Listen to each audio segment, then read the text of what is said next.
There's no feeling more intense than starting over. If you deleted your homework the day before it was due, as I have, or if you left your wallet at home and you have to go back after spending an hour in the commute. If you won some money at the casino and then put all your winnings on red but it came up black. If you got your best shirt dry cleaned before a wedding and then immediately dropped food on it. If you won an argument with a friend and then later discovered that they just returned to their original view. Starting over is harder than starting up. If you're not ready for that, like if you've already had a bad day, then what you're about to go through might be too much. Feel free to go away and come back. I'll be here. Alright, thanks for coming with me on this trip. I'll understand if you have to take a break at any point. Just find a safe place to stop and quit the game. Don't worry, I'll save your progress, always, even your mistakes. This game is a homage to a free game that came out in 2002, titled Sexy Hiking. The author of that game was Jazzuo, a mysterious Czech designer who was known for the essential properties that give the game its flavor. No amount of forward progress is guaranteed. Some cliffs are too sheer or too slippery, and the player is constantly, unremittingly in danger of falling and losing everything. Anyway, when you start Sexy Hiking, you're standing next to this dead tree that blocks the way to the entire rest of the game. It might take you an hour to get over that tree, and a lot of people never got past it. You prod and you poke at it, exploring the limits of your reach and your strength, trying to find a way up and over. And there's a sense of truth in that lack of compromise. Most obstacles in video game worlds are fake. You can be completely confident in your ability to get through them once you have the correct method or the correct equipment or just by spending enough time. In that sense, every pixelated obstacle in Sexy Hiking is real. The obstacles in Sexy Hiking are unyielding, and that makes the game uniquely frustrating. But I'm not sure Jazzuo intended to make a frustrating game. The frustration is just essential to the act of climbing, and it's authentic to the process of building a game about climbing. A funny thing happened to me as I was building this mountain. I'd have an idea for a new obstacle, and I'd build it, test it, and it would usually turn out to be unreasonably hard. But I couldn't bring myself to make it easier. It already felt like my inability to get past the new obstacle was my fault as a player rather than as a builder. Imaginary mountains build themselves from our efforts to climb them, and it's our repeated attempts to reach the summit that turns those mountains into something real. When you're building a video game world, you're building with ideas, and that can be like working with quickset cement. You mold your ideas into a certain shape that can be played with, and in the process of playing with them, they begin to harden and set until they're immutable, like rock. And at that point, you can't change the world. Not without breaking it into pieces and starting fresh with new ideas. For years now, people have been predicting that games would soon be made out of prefabricated objects, bought in a store and assembled into a world. And for the most part, that hasn't happened, because the objects in the stores are trash. I don't mean they look bad or that they're badly made, although a lot of them are. I mean they're trash in the way that food becomes trash as soon as you put it in the sink. Things are made to be consumed and used in a certain context, and once the moment is gone, they transform into garbage. In the context of technology, those moments pass by in seconds. Over time, we've poured more and more refuse into this vast digital landfill that we call the world.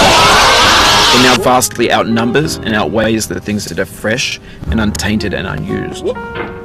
When everything around us is cultural trash, trash becomes the new medium, the lingua franca of the digital age. And you can build culture out of trash. But only trash culture. B games, B movies, B music, B philosophy. Maybe this is what digital culture is. A monstrous mountain of trash, the ash heap of creativity's fountain. A landfill with everything we ever thought of in it. Grand, infinite, and unsorted. There's 3D models of breakfast, Gen X's fanfic novels, Scan magazines, green screen Shia LaBeouf, banned stuff scenes on LiveLeak. Facebook's got lifelike bots with unbranded adverts and candid shots of Kanye and Taylor Swift mashups, car crash epic failed GIFs, Russian dashcam vids, discussions of McRibs, discarded, forgotten, unrecycled, muddled, rotten, untitled. Everything's fresh for about 6 seconds, until some newer thing beckons, and we hit refresh. And there's years of persevering, disappearing into the pile, out of style, out of sight. In this context, it's tempting to make friendly content that's gentle, that lets you churn through it but not earn it. Why make something demanding if it just gets piled up in the landfill, filed in with the bland things? When games were new, they wanted a lot from you. Daunting you, taunting you, resetting and delaying you. Players played stoically. Now everyone's turned off by that. They want to burn through it quickly. A quick fix for the fickle, some tricks for the clicks of the feckless. But that's not you, you're an acrobat. You could swallow a baseball bat. Now I know, most likely you're watching this on YouTube or Twitch, while some dude with 10 million views does it for you. Like a baby bird being fed chewed up food. That's culture too. But on the off chance that you're playing this, what I'm saying is, trash is disposable, but maybe it doesn't have to be approachable. What's the feeling like?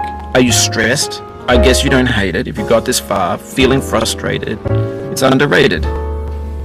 An orange is sweet, juicy fruit, locked inside a bitter peel. That's not how I feel about a challenge. I only want the bitterness. It's coffee. It's grapefruit. It's licorice. It feels like we're closer now. Composer and climber, designer and user. You could have refused, but you didn't. There was something in you that was hidden, that chose to continue. It means a lot to me that you've come this far, endured this much. Every wisecrack, every insensitivity, every setback you've forgiven me is a kingly gift that you've given me. We have the same taste, you and I. It's not ambition, it's ambition's opposite. An obdurate mission to taste defeat. You'll feel bad if you win, so I put this snake in for you.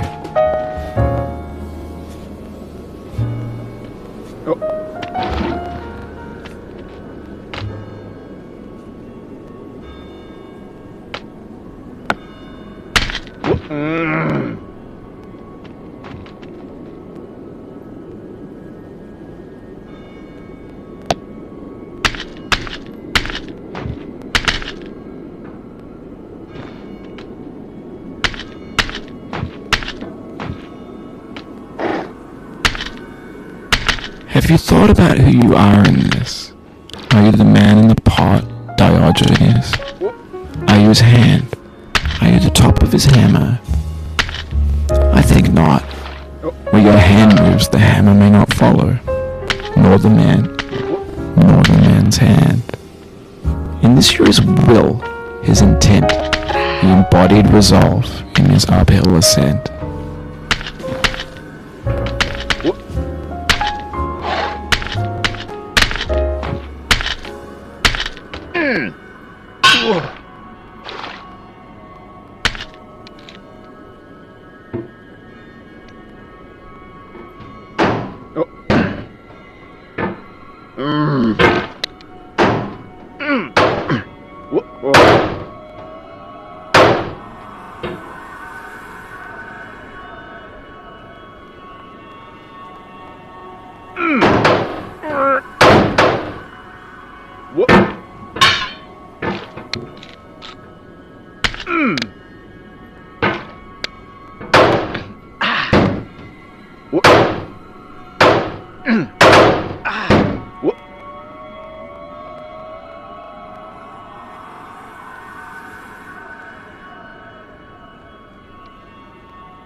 I dedicate this game to you, the one who came this far.